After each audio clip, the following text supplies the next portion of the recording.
Bienvenue sur France Focus, votre référence incontournable pour décrypter l'actualité française avec professionnalisme et engagement éthique. Plongez au cœur des événements qui façonnent notre nation, des décisions politiques aux avancées économiques, avec une couverture équilibrée et impartiale. Dans nos reportages, explorez les sujets cruciaux du moment, y compris les initiatives du président Emmanuel Macron et les enjeux clés qui impactent la France. Notre engagement envers le journalisme responsable se traduit par une analyse approfondie, respectueuse des faits, et une mise en contexte objective. Restez informés et éclairés en vous abonnant à France Focus. Abonnez-vous dès maintenant pour accéder à une source fiable et complète d'informations sur les actualités françaises. Parce que rester informé, c'est comprendre notre monde en évolution constante. Polémique Oudéa Castéra, la défense de la ministre sur son choix du privé contredite par le témoignage d'une prof. Selon le témoignage de l'ancienne enseignante du fils de la ministre, ce dernier n'a passé que 6 mois à l'école publique, avant de passer dans le privé. Un changement qui n'était pas motivé, selon elle, par des absences de professeurs.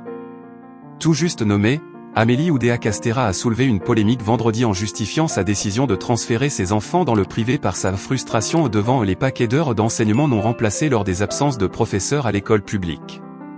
Polémique dans la polémique.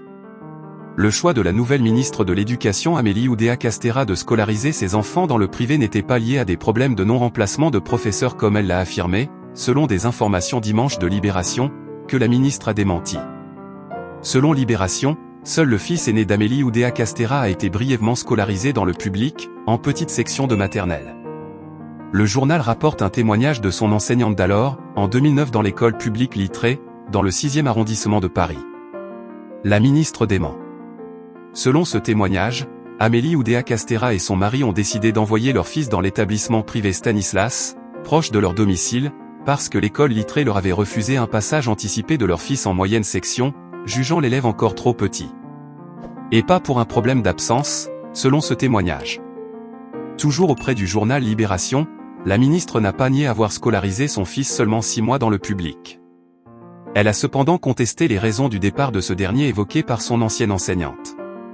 « Je ne sais pas d'où vous sortez cet élément à côté de la vérité », a-t-elle déclaré, avant d'assurer qu'elle et son mari étaient régulièrement perturbés dans leur organisation parce que les cours sautaient. Raison pour laquelle elle a demandé un rendez-vous à Stan, parce qu'on habitait rue Stanislas. Pas pour des raisons idéologiques, je ne suis pas catholique. Des propos blessants. Se disant incapable de rappeler le nom de l'enseignante de l'époque, ni si son fils est entré à l'école publique en janvier 2009 comme le disait la professeure ayant témoigné, elle affirme tout de même à Libération qu'il n'est pas exclu que ce soit cette hypothèse. Plus tard ce dimanche, son entourage a fait savoir, auprès de l'AFP, que la ministre de l'Éducation nationale dément catégoriquement les propos rapportés par Libération.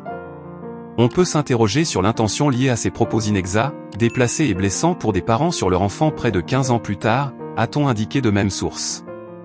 Comme tous les parents, Amélie Oudéa Castéra et Frédéric Oudéa ont toujours eu comme priorité le bien-être de leur enfant et sous-entendre qu'ils auraient fait un choix qui irait à l'encontre de leurs valeurs et de l'épanouissement de leur petit garçon les heurte profondément, a-t-on ajouté. Emmanuel Macron tiendra une conférence de presse mardi à 20h15, annonce l'Élysée. Après une année 2023 difficile, marquée par la réforme des retraites et l'adoption au forceps du projet de loi immigration, le chef de l'État tente de donner un nouveau souffle à son quinquennat. Emmanuel Macron tiendra une conférence de presse, mardi 16 janvier à 20h15. Cette initiative s'inscrit dans le cadre du rendez-vous avec la nation annoncé par le président de la République, a fait savoir l'Élysée dimanche 14 janvier. La conférence de presse sera diffusée depuis l'Élysée sur TF1, France 2 et les chaînes d'information. La précédente conférence de presse sur ce format, destinée à permettre au président de la République d'expliciter globalement le cap qu'il entend donner à sa politique et à répondre à des questions très larges de la France à l'international, remonte au 25 avril 2019, après la crise des « Gilets jaunes », hors celle donnée dans le cadre de la campagne pour sa réélection. Une conférence avant la déclaration de politique générale. Après une année 2023 difficile, marquée par la réforme des retraites et l'adoption au forceps du projet de loi immigration, le chef de l'État tente de donner un nouveau souffle à son quinquennat. Il a nommé la semaine dernière un gouvernement dirigé par le plus jeune Premier ministre de l'histoire de la République, Gabriel Attal, et appelé vendredi ses ministres à être des révolutionnaires et non des gestionnaires. Le lendemain, Gabriel Attal réunira l'ensemble de ses ministres à 17h à Matignon en séminaire de travail pour préparer de manière collégiale la déclaration de politique générale que chaque chef de gouvernement prononce devant le Parlement après sa nomination, a annoncé Matignon dimanche soir.